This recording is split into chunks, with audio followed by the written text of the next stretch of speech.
គ្នាចង់ព្រៀនរូបខ្លួនឯងលក្ខណៈ 3D figurine បែបនេះអត់ដែលដំបូងគេណានៅក្នុងប្រទេសកម្ពុជាអញ្ចឹងហាងនៅខាងក្រៅនេះគឺអាចធ្វើជូនអ្នកគ្នាបានកន្លែងមកគាត់នេះគឺមានឈ្មោះថា Sharewao ដែលដំបូងគេនៅក្នុងប្រទេសកម្ពុជាដែលគាត់អាចព្រៀនរូបយើងជាលក្ខណៈ 3D ឬក៏គេហៅថា figurine ដែលដូចទៅនឹងយើងសឹងតែ 100% តែម្ដងខ្ញុំពិតជាភ្ញាក់ផ្អើលមែនតើហើយដើម្បីធ្វើនឹងបានជាដំបូងយើងទៅដល់ហាងគាត់ហើយយើងត្រូវចូលណាកន្លែងបន្ទប់កាមេរ៉ាច្រើនអ្នកដែលមានរហូតដល់81កាមេរ៉ាដើម្បីវាថត360ដឺក្រេនៅជុំវិញយើងតែម្ដងហើយនៅពេលដែលយើងចូលទៅយើងអាចធ្វើ style គូ snide sweet ឬក៏ម្នាក់ឯងក៏បានដែរអ្នកគ្នានិយាយទៅមិនចាំបាច់មានគូទេទៅម្នាក់ឯង single ក៏បានដែរហើយនៅពេលដែលយើងថតហើយយើងចេញមកក្រៅវិញយើងមើលជាមួយនឹងរូបភាពដែលយើងបានថតម្នាក់គាត់បង្ហាញយើងថា style យើងថតមិនហ្នឹងវាបែបមិនយើងអាចមើលថាតើយើងពេញចិត្តឬក៏មិនពេញចិត្តបើសិនជាយើងអត់ពេញចិត្តទេអាចស្នើសុំឲ្យគាត់ថតម្ដងទៀតបានហើយរយៈពេលនៃការថតលឿនមែនតើត្រឹមតែ 2-3 វិនាទីទេគឺវា capture បានតែម្ដងអញ្ចឹងអ្នកគ្នាបន្ទាប់ពីយើងមើល style មើលអីយើងពេញចិត្តហើយយើងយល់ព្រមជាមួយគាត់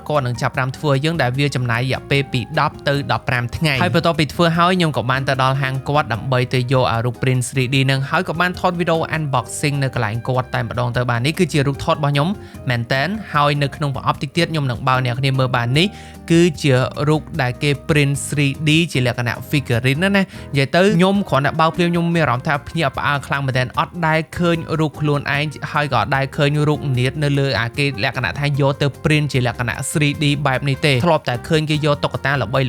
ឬក៏តួអង្គល្បីយកទៅធ្វើបែបនេះដល់ពេលឃើញមុខខ្លួនឯងទៅមានអារម្មណ៍ថាសប្បាយចិត្តភ្ញាក់ផ្អើលម្ដងដែរខ្ញុំពិតជាស្រឡាញ់អរគុណមែនតើគាត់ធ្វើចេញមកស្អាតណានិយាយទៅទាំងគុណភាពទាំង detail សម្បីឲ្យខ្ញុំផ្នត់មិនខោខ្ញុំផ្នត់មិនបីជើងមិនគឺធ្វើចេញមកដូចមែនតើសឹងតែ 100% តែម្ដងអ្នកគ្នាសម្រាប់រូប 3D នេះគឺគេធ្វើពីជ័រស្វិតដែលវាណែនតាន់ល្អហើយត្រូវទឹកក៏អត់បញ្ហាដែរកុំឲ្យតែអ្នកគ្នាដាក់ហាលថ្ងៃចោលហើយហាលថ្ងៃហ្នឹងលុះត្រាដែលយើងដាក់ចោលយូរបានវាហាលពណ៌ប៉ុន្តែខ្ញុំគិតថារូប print 3D figurine បែបនេះគឺយើងយកតាំងនៅបន្ទប់ទូភ្ញៀវនៅបន្ទប់គ្រួសាររបស់យើងនៅបន្ទប់គេងនៅបន្ទប់អីគឺវាស័ក្តិសមឲ្យតាំងមកស្អាតអ្នកគ្នាហើយទំហំវិញគឺមានច្រើនដូចជា9សង់ទីម៉ែត្រ12សង់ទីម៉ែត្រ15សង់ទីម៉ែត្រ18សង់ទីម៉ែត្រនិង30សង់ទីម៉ែត្រអាចរើសបានតាមចិត្តដែលយើងស្រឡាញ់អញ្ចឹងអ្នកគ្នាចាប់អារម្មណ៍ជាមួយនឹងរូប print 3D figurine បែបនេះគឺអាចទំនាក់ទំនងតាមរយៈ Facebook page របស់ Sharewao ក៏ដូចជាមកដល់ទីតាំងហាងរបស់គាត់ក៏បានដែរនៅផ្សារ Calendar នៅបឹងកក់តែម្ដងគ្រាន់តែចូលមកអ្នកគ្នាឃើញផ្លាក Sharewao ប៉ុណ្ណាណីហើយ follow for more